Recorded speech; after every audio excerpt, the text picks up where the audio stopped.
क्या अब नहीं लगता आपको हमने बहुत सेकुलर खेल लिया है? हमने कभी हिम्मत ही नहीं दिखाई है सही को सही और गलत को गलत कहने की। नमस्कार दोस्तों, मैं हूं नीरा। और जो पहलगाम में हुआ उसका डेफिनेटली आप सभी को बहुत दुख होगा। अगर आपको नहीं पता तो मैं बता दूं कि वहां पर हिंदुओं को कैसे टारगेट करके मारा गया, कैसे उनका मजहब चेक किया गया, कैसे उनसे कलमा पढ़ाया गया, उनका आधार कार्ड चेक किया और उसके बाद भी नहीं हो पाया तो उनकी पैंटें उतरवा के देखी गई और अगर वो नॉन मुस्लिम थे तो उन लोगों को मार दिया गया। लेकिन मुझे लगता है दुखी होने से कुछ नहीं होने वाला जब तक हम सही और गलत के फर्क के साथ में नहीं खड़े हैं।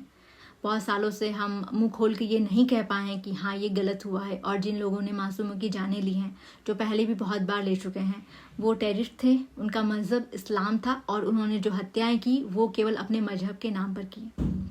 हमें डर हमेशा किस बात का होता रहा है कि हमारा दोस्त बुरा मान जाएगा या हमारा बिजनेस खराब हो जाएगा या हमें धर्मवाद को बढ़ावा दे रहे हैं, ये समाज में फैल जाएगा। लेकिन ये सोच कर हम उन लोगों को शायद हम मजबूत ही करते आ रहे हैं आज तक, और वो बहुत मजबूत हुए भी हैं। तो आज बस बंद करो ये झूठ की ज़िंदगी और अपने आप को और अपने आने वाली जनरेशन को साफ सुथरा भारत दे दो।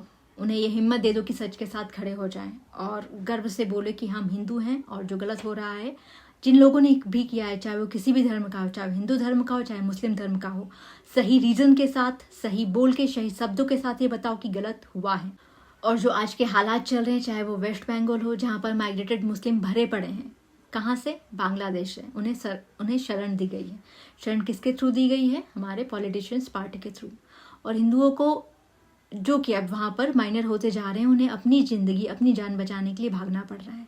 या वक्फ के नाम पे बहुत सी प्रॉपर्टी हथिया ली गई हो और जब इसके ऊपर एक कानून लाया जाता है उन्हें मिर्च लगती है और बेगुनाह और मासूम मुस्लिमों को भड़काया जाता है ताकि वो दंगे करे, फसाद करे। और इनको सपोर्ट कौन दे रहा है? पॉलिटिकल पार्टीज और मुस्लिम लीडर्स लोग, जो अपनी जेब भरने पे और वोट बैंक बनाने में लगे हुए हैं। आखिर क्यों ऐसा हो रहा है?